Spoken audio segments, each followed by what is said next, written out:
हूँ और आपका सबसे ज्यादा मैं आपका स्वागत करती हूँ कि यहाँ पर तपती धूप में आपने अपना बहुमूल्य समय निकाल कर यहाँ पर विचारों को सुनने के लिए और मेरी बहनें, बुजुर्ग बहनें, माताएं और हमारे जितने भी भाई हैं उनका अभिनंदन स्वागत और उनका तहे दिल से शुक्रिया करना चाहती हूँ। और हम यहाँ पर जन सुराज के विचारों को सुनने के लिए आप लोग आए हैं, तो मैं यही कहना चाहूँगी कि हमारे सूत्रधार प्रशांत किशोर जी ने बिहार की व्यवस्था को बदलने के लिए कदम जो उठाया है उससे आपको कदम से कदम मिला के चलना पड़ेगा, तभी हमारा बिहार विकास की ओर बढ़ेगा और हमारे बिहार की व्यवस्था में परिवर्तन होगा। इस परिवर्तन का मूल रूप है बिहार स्कूल का बस्ता, गरीबी से निकलने का रास्ता। जब तक हम स्कूल का बस्ता नहीं अपनाएंगे तब तक हम गरीबी से नहीं निकल सकते हैं। इसलिए हमको प्रशांत जी को लाना होगा अपने सत्ता में, तभी हमारे यहाँ पर शिक्षा में सुधार हो सकता है और बिहार का विकास हो सकता है। और प्रशांत जी ने 5 वादे किए हैं, ये 5 वादों को उनका पूरा करेंगे, ये इनका वादा है। और जब वो सत्ता में आएंगे तो ये 5 वादों को जरूर पूरा करेंगे। तो पहला वादा उनका है प्लेन को रोकना। प्लेन को रोकने के लिए उन्होंने बहुत परिश्रम कर रहे हैं और 2 साल से पैदल यात्रा किए और उन्हें तपती धूप में कभी बारिश को नहीं समझा, कभी बरसात को नहीं समझा और वो पैदल चले और अब वो यात्रा कर रहे हैं। जगह जगह जा करके सबको भाषण दे के समझा रहे हैं। अगर बिहार की व्यवस्था को बदलना चाहते हैं, बिहार की परिवर्तन को बदलना चाहते हैं, तो आप जन सुराज को एक बार सत्ता में ला के देखिए। 35 साल से सभी ने बहुत राज किया है, परंतु बिहार के बारे में किसी नहीं सोचा कि बिहार की व्यवस्था का क्या होगा।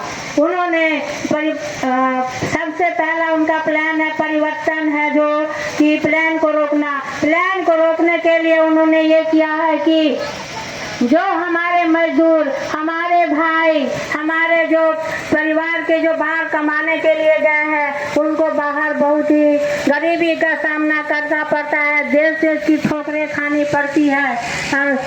हमारे जो मोदी जी हैं उन्होंने कहा है कि बिहार में हम क्या बोलते ट्रेन देंगे प्रवासी के लिए जाने के लिए। अरे भाई, बिहार से ही मजदूर जाएगा क्या? बाहर का मजदूर भी तो हमारे बिहार में आ सकता है। तो इसलिए गरीब बिहार को एकदम से नीचा दिखाते हुए बिहार से ट्रेन चला देते हैं कि गुजरात में कमाने के लिए जाए, और गुजरात में जाइए, कर्नाटक में जाइए, मध्य प्रदेश में जाइए, जहाँ जाना आपको जाइए और वहाँ पर मजदूरी करे। बिहार का ही एगो आदमी बचा है मजदूर करने के लिए, बाकी आदमी बिहार में नहीं आ सकते मजदूरी करने के लिए क्या? इसीलिए उन्होंने प्लान को रोकने के लिए सबसे पहले उनका प्लान को रोकना की व्यवस्था यहीं पर करेंगे। जब उनकी सरकार आएगी तो दिसंबर के बाद कोई बाहर नहीं जाएगा कमाने के लिए, उनको कमाने के लिए बिहार में रोजगार दिया जाएगा। और दूसरा है कि वृद्ध महिला पुरुष जो 60 साल से उनको ऊपर के हैं उनको 2000 पेंशन दिया जाएगा। और तीसरा है कि जो महिला रोजगार करना चाहती है, विकास करना चाहती है, उसको 4% सालाना ऋण दिया जाएगा, जिससे वो अपना रोजगार करके अपने बच्चों को पढ़ा सकती है, अपने बच्चों परिवार का पालन पोषण कर सकती है। और चौथा है शिक्षा। जब 1 साल से जो 15 साल के बच्चे हैं उनको फिर मुफ्त में हमारी सरकार पढ़ाई करवाएगी, क्योंकि गरीब आदमी कुछ इतने गरीब हैं जो कि अपने बच्चों को शिक्षा में नहीं पढ़ा सकते हैं, उनके पास इतना पैसा नहीं है कि अपने बच्चों को प्राइवेट स्कूल में पढ़ा सकें। इसलिए उन्होंने ये नीति अपनाई है कि जो भी बच्चे 1 साल से 15 साल से नीचे का है उसको सरकारी प्राइवेट स्कूल में पढ़ाने के लिए सरकार की तरफ से खर्चा दिया जाएगा। और 5वां है किसान को मनरेगा से जोड़ा जाएगा। जिस तरह मजदूरी करने के लिए मजदूरों को दिक्कत होती है, किसानों को खेती कराने के लिए दिक्कत होती है, इसलिए किसान को भी मजदूरी मिल जाएगी, मजदूर मिल जाएंगे और मजदूर को भी रोजगार मिलेगा।